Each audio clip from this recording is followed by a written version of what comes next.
Hey, what's up, everyone? Welcome to another Real-Time Edit. It's Ray Hennessy here. I got this fun little, man, I don't even remember what species this was. Let's see if I keyworded it. Sanderling. There we go. Cool. That would be my guess based on the shape, but I wasn't sure. Sometimes you can always check like that, and yeah, now I can see it's a Sanderling. Anyway, got this Sanderling here that I photographed quite some time ago, and I thought this would be a fun real-time edit. So, step one, crop out that dark band at the top there. That is no good. I'm just going to come in a little bit off the right side to get rid of that dark piece. Don't love these, but nothing much I can do about them. I'm probably not going to clone them out. That'd be a little bit too much work, and I don't know that I have enough clean space with which to take from and make it look natural. So yeah, I think I'm going to just ignore that. The other weird twist here is, do you make this level? Because I could easily go there and get it level, right? Or do I leave it with a slip? Oh, gosh, I think I got to go level with it now that I see it level. I don't like it unlevel. I was okay with it at first unlevel. Now that I've seen it this way, yeah, I like this better. All right, so let me get a little bit more detail back in those highlights there that we're getting near blown. I want to make sure my blacks are nice and rich, get them dark, and I'll throw just a gradient into this section and see if I can just get a little bit more out of those highlights. There we go, digging that. Throw a linear back there and just bump those highlights to get a little bit more, maybe even a little bit of exposure. Make sure the shadows are dark so that silhouette doesn't change. And I think we're good to go. Let's go into Photoshop. Just a couple of little tweaks here. I don't have a lot to do on this one. I'm just going to do some cloning to just kind of soften out that. That was just a little bit that was left from that dark band up there. And yeah, I guess that's about it on the clone. Let's see if I can get anything more out of this with a burn that doesn't look too weird. It's starting to look weird. That's all right. We just do a big overall there, kind of soften it down.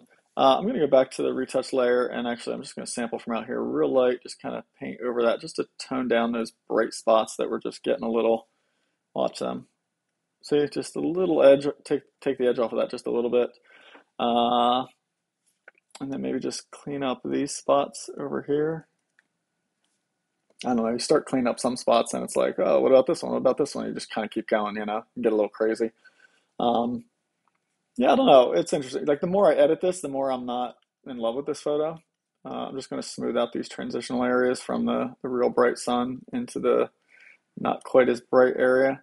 Um, I don't hate the photo. It's got a nice shape to it. The foreground is kind of interesting, but I don't know, there's a lot of busyness going on in here that I'm not in love with, and I don't like how light and dark it is back here. So let me see if I can kind of flatten that out a little bit. Oops, let's grab the paintbrush. So I'm going to do a little burn on these brighter spots and then do a little dodge on the darker spots.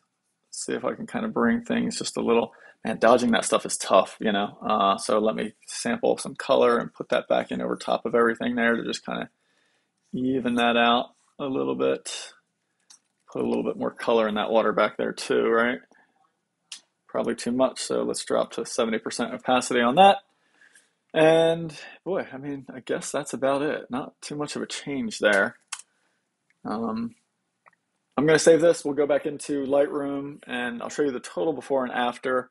Other than that crop rotation, there should not be a massive difference from the beginning to the end. We definitely, like, this was getting a little kind of crazy there.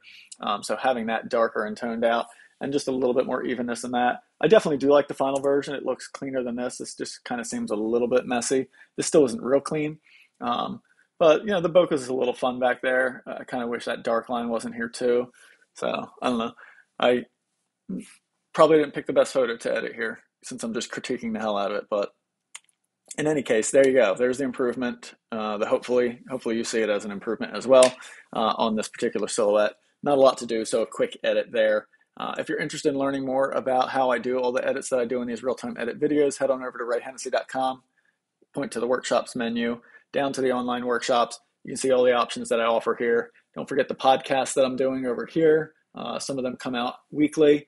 And then if you want to shoot with me in person, head on over and check out either the all-day or anytime workshops. or you can always just click right on the workshops menu and read about all the different things that I have going on as far as some workshop stuff that you can do with me. All right. So thanks so much for watching, everybody. This was a quick one, and I'll see you guys next week.